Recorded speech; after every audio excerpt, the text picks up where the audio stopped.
انا افتخر باللي انا هقوله ده. انا اخترت او اختاروني عشان اعمل فيلم الافتتاح بتاع المهرجان القومي المصري على مصر. الفيلم اللي كان مش ده اللي انا عايز اقوله. ده خبر يستحق. فقعد ده بقاله 15 يوم واتفضحنا خلاص.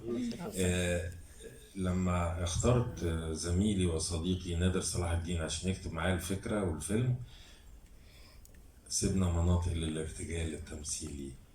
جميل. ليه؟ انا حجزت في السيناريو مناطق. لا ده تصحيح بس الحاجه مهمه يا استاذ روبي. اتفضل. هتمشي انت ولا ايه في الحته دي؟ انه احنا الارتجال لازم تفهموا ده.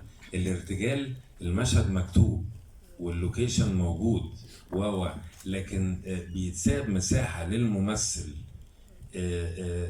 بالاتفاق مع المخرج. انت مريحك انك تقول كده والتاني قدامه بيلعب قدامه عشان ده يبقى المباراه تبقى والعظمه تبقى من هنا. فانا لما سبت المنطقه انا ونادر صلاح الدين للاستاذه سميحه يقول ان هي هتمثل في الفيلم وقدامنا ممثلين، فهنا انا مختار سكه السلام ومختار المونولوج ومختار الكذا. بس هي هنا هتخش عليهم هتلاقيهم بيعملوا سكه، هتقول لهم ايه؟ هي مفروض مكتوب انها بتديهم ملحوظه. الملحوظه من انهي حته؟ فدي مش عشان هي سيده المسرح العربي فما يصحش ان احنا نقول لا. بصي انت استجابت جدا وفرحت جدا وكل الحاجات. ليه؟ لانها برضو غير انها عظيمه شايفه